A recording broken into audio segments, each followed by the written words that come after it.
Large-scale street battles are generally not a problem in modern Japan, but did you know that the largest street battle in Japanese history involved almost 2,000 people and resulted in over 500 arrests? A long-brewing feud in the 1920s led to one of the most infamous days in Kanagawa's history. This is the story of Japan's largest street battle, otherwise known as the Tsurumi disturbance. To begin, we need to go all the way back to 1923, when the Great Kanto earthquake shook Japan.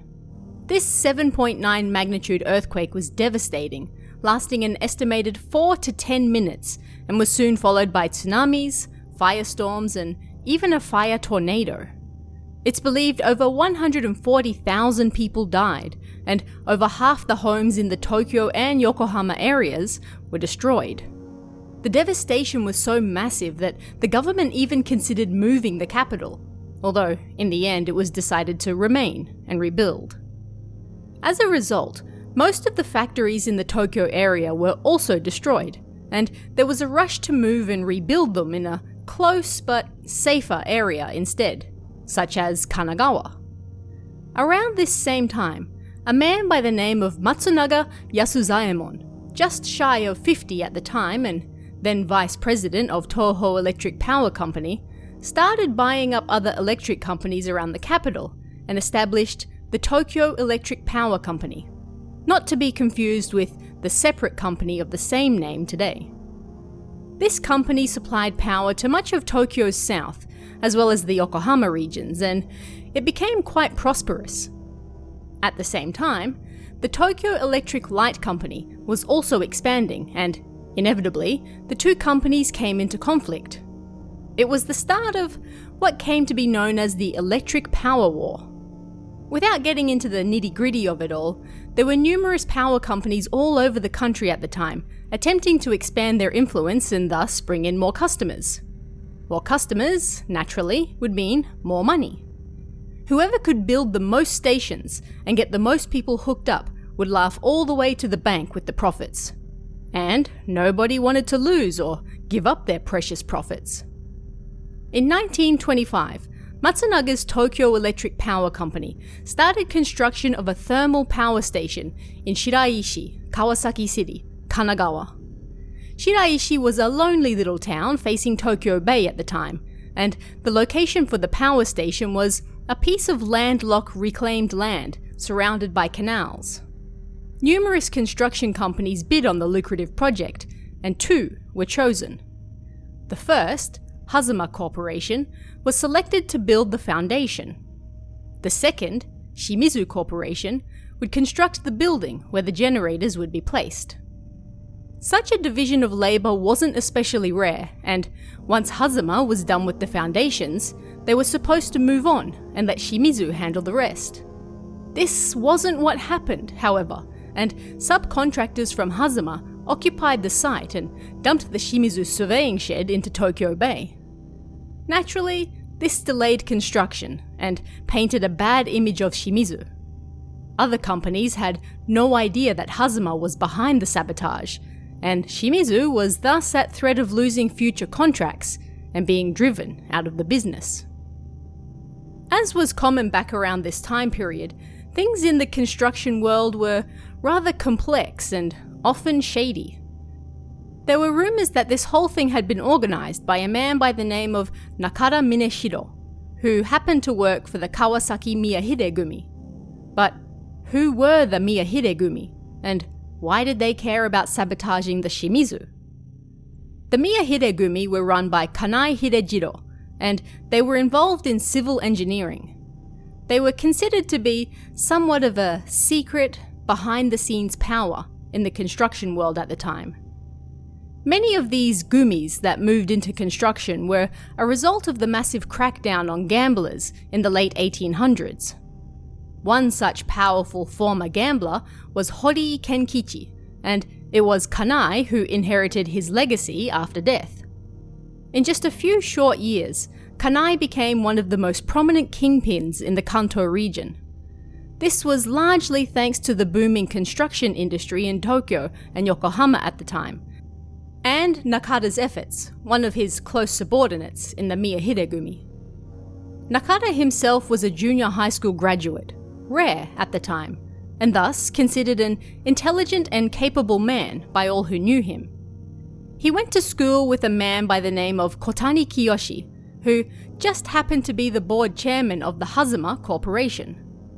So, we have a high-ranking member of the Miyahide Gumi, who went to school with the chairman of the Hazama Corporation, apparently doing them a favour by sabotaging the Shimizu's construction efforts after the Hazama was supposed to be gone.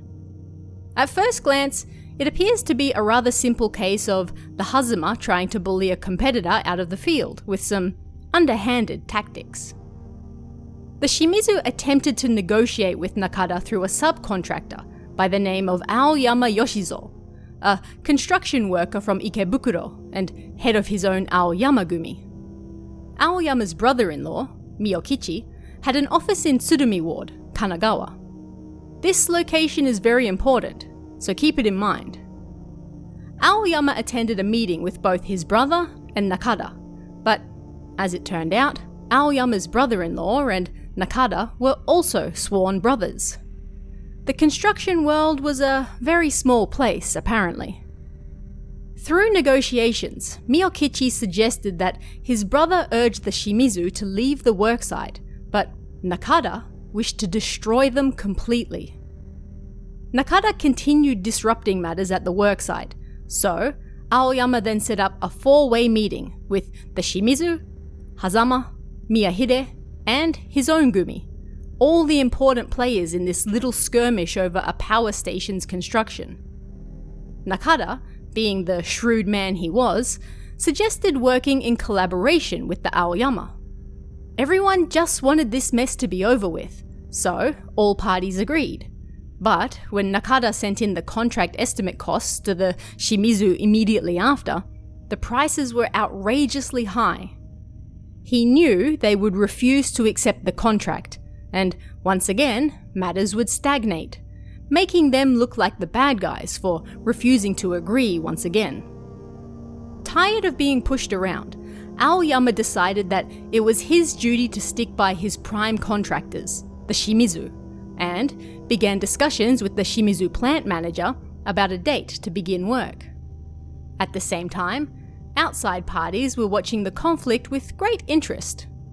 One such party was Matsuo Kaemon, a big figure in the construction industry at the time who would later move into politics.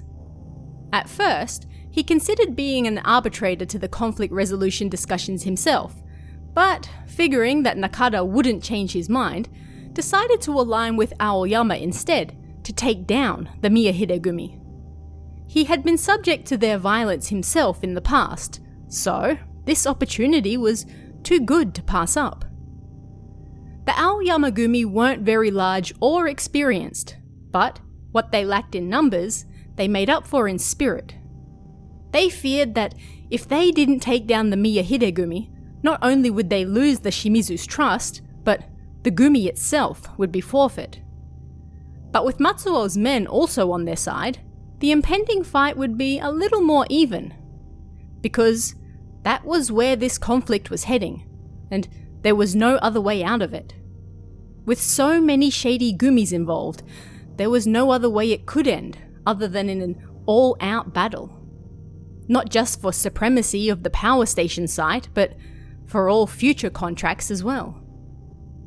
Matsuo borrowed a small hunting cannon to boost morale from his own boss, Nakano Kisaburo, head of the Tokyo Civil Engineering and Construction Workers Union.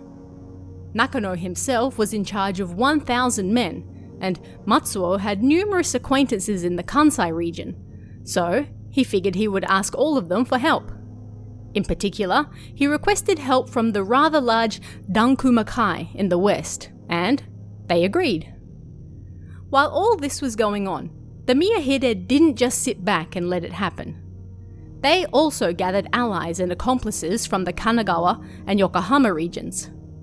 Police from both Tsurumi and Kawasaki naturally noticed this sudden amassing of men and informed the prefectural police that something big was about to go down.